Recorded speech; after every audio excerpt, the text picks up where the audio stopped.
is Cooper, and I'm the Director of Public Communications for Union County. Joining us this afternoon is Andrew Ansley, Director of Emergency Management, and Tricia Palmer with the National Weather Service. And then available for questions if needed is UCPS Assistant Superintendent of Student Support, Jared McCraw.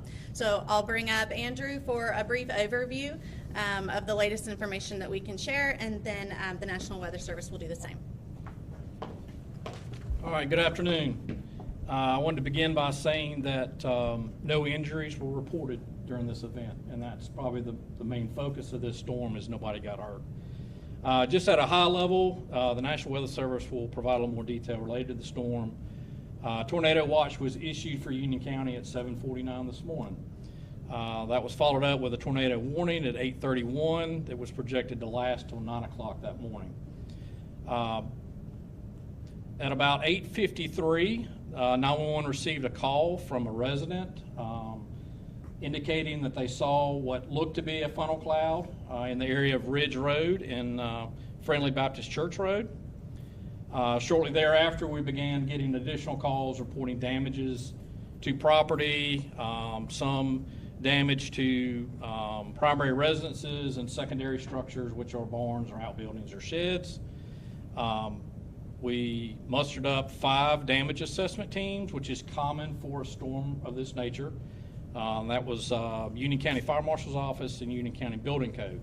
Those folks go out into the area. Their mission is to identify and categorize damages based on classifications of minor all the way up to major. Any additional dollar amounts, that's not something we do at this stage. That's something that's handled with the property owner and their insurance. Damage that we saw, primarily property damage, as you can imagine. Very high winds, very fast-moving storms, so trees down, limbs. There were some utility damage, power poles down, things of that nature. The damage to structures is everything from cosmetic damage, meaning some vinyl siding, some trim off, some shingles off, to the most significant we saw was a residence under construction that was framed with some roofing material on there that suffered some structural damage related to the winds. Most of the damage is probably concentrated within about a 2-mile area, beginning in that Ridge Road, Friendly Baptist Church area, and proceeding out towards Lawyers Road, where it looks like there was an end point of damage seen. Okay. Any questions related to that? Okay.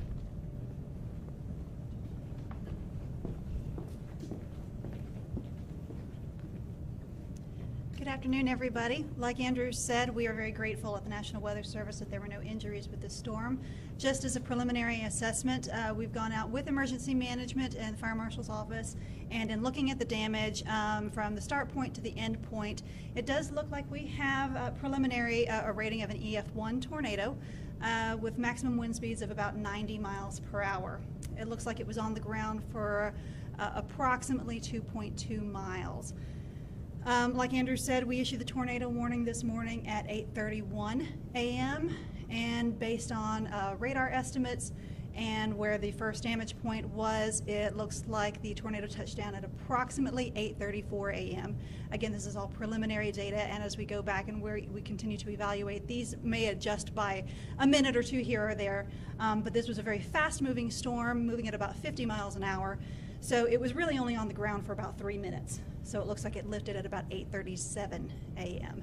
So again, very fast moving storm, was not on the ground for very long at all.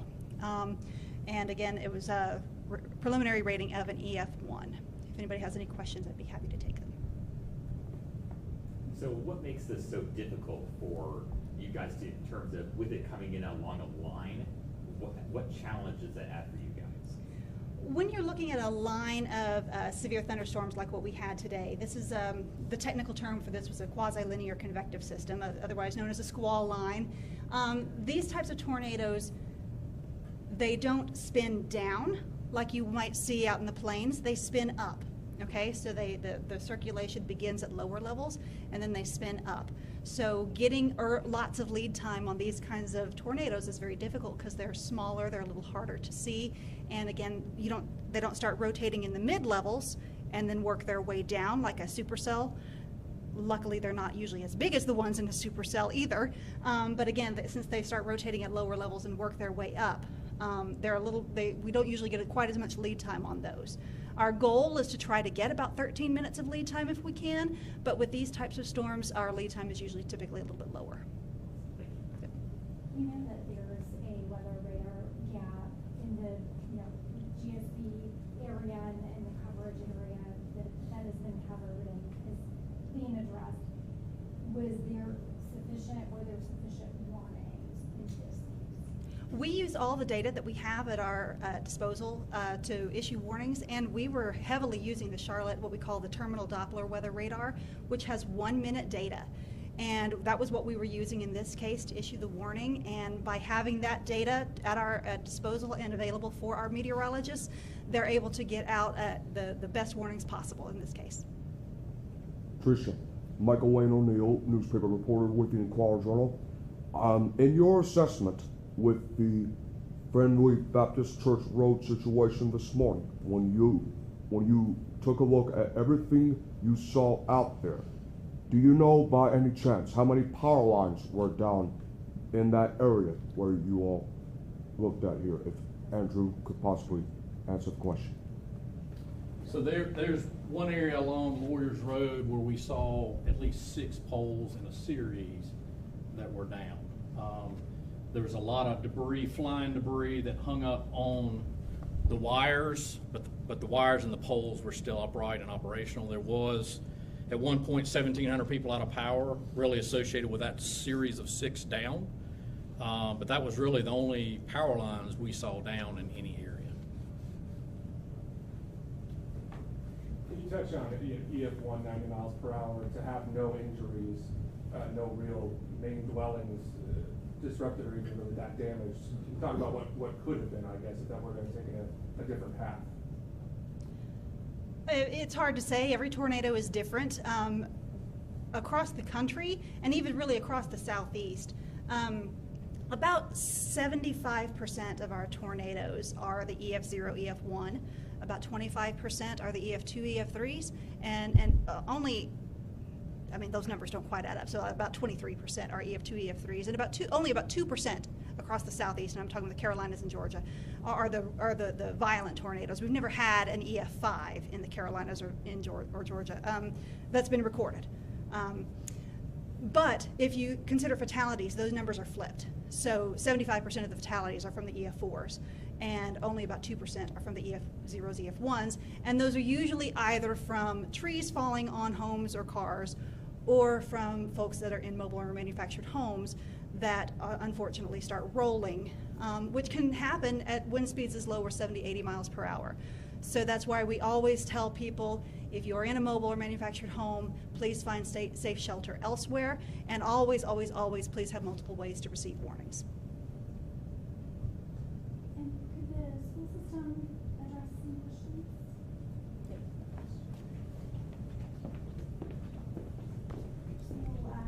Porter Ridge High School, and can you just give your name? Okay. And your title? Yes, I'm Jared McCraw. I'm the Assistant Superintendent for Student Support. And what was the damage that you all had at Porter Ridge High School? We're still assessing that at this time. Our facilities team is still assessing that. We had heard reports that possibly some buses were in the parking lot and were actually moved from this one. Can you confirm or deny? We're still looking into all those reports at this time, and once we have that information, we'll have it available. And in terms of this time period around 8:34, I think was the touchdown, were buses out on the roads at that time, and what did you all do? There were some buses that were still arriving at that time. The buses either delivered the students to the schools, or they would seek shelters in other schools that were close by during the tornado warning. But our bus drivers did an excellent job today, as well as our principals, our staff, our teachers. They all did a great job in responding to this. We know that some other districts either delayed delayed or closed, or did remote learning? Why did you all not do that? We have an excellent relationship, not only with Mr. Ansley with emergency management, but our law enforcement partners. And we looked at the reports from the National Weather Service, and as a team, we made a decision to continue with school today. We thought that was what was best. Looking back, you know, hindsight, would you have done things differently? I think I will say this, our team at the school, the students in the building, our staff in the building did an excellent job of following safety protocols in our buildings. This is just for clarification, there was no delay, like no 2-hour delay today, just We did normal- not. We went on a normal. regular schedule Okay. today. What would you say to parents who do have concerns, given the decision that was made not to delay school today? I would tell them that Union County Public Schools puts the safety and security of our students and our staff as our #1 priority, and our buildings are safe places for our students and staff. One more question? Thank you. The Emergency Operations Center is still open at this time, so we will continue to monitor damage assessments and collect data related to the storm. But it is worth noting that this week is Severe Weather Preparedness Week, which of course is a reminder for families to always have a plan for severe weather. So I encourage families, if they don't, to come up with a family plan. In the event of a tornado warning, of course, to seek shelter in a sturdy facility away from windows on the lowest level of a home if possible, and avoid being in a vehicle if you are traveling, to get out and get into a brick and mortar place where you can be safe. Additionally, we encourage residents to sign up for Union County's free emergency alert system, which they can do on the Union County website. It sends notifications either to your phone or your email, and automatically sends severe weather notifications from the National Weather Service. So we will follow up with a press release with additional information shortly, and appreciate you all being here today.